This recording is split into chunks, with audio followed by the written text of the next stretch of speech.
A couple weeks back, Sesame kind of went viral with their demos of these two AI agents called Maya and Miles. These AI agents went viral because they were really realistic and could actually have a conversation with you. Apparently recently though, they've been having scaling issues and putting in safety guardrails and overall limiting Maya and Miles, so people have been a little bit upset on Reddit. But that's not the point of the video. What I think is actually interesting is that they actually shared their base model, which is used to build Maya and Miles, and shared a lot of information around how they think about building these types of models. So first of all, let's talk about what they mean by a conversational AI agent.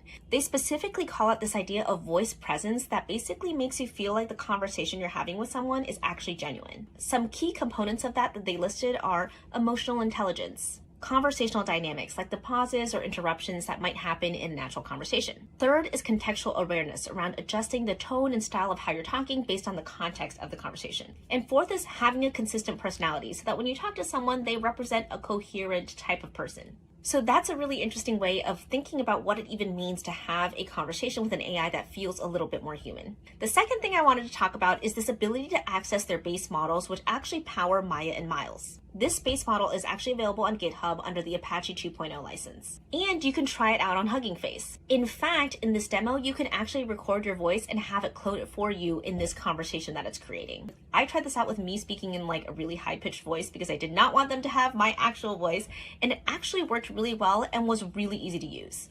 I did want to end with a really quick summary of how they actually thought about evaluating these models. So they specifically talk about two metrics that are often used to measure models like this: word error rate and speaker similarity. They say that these two metrics are actually quite saturated in that current models actually do really well on these benchmarks.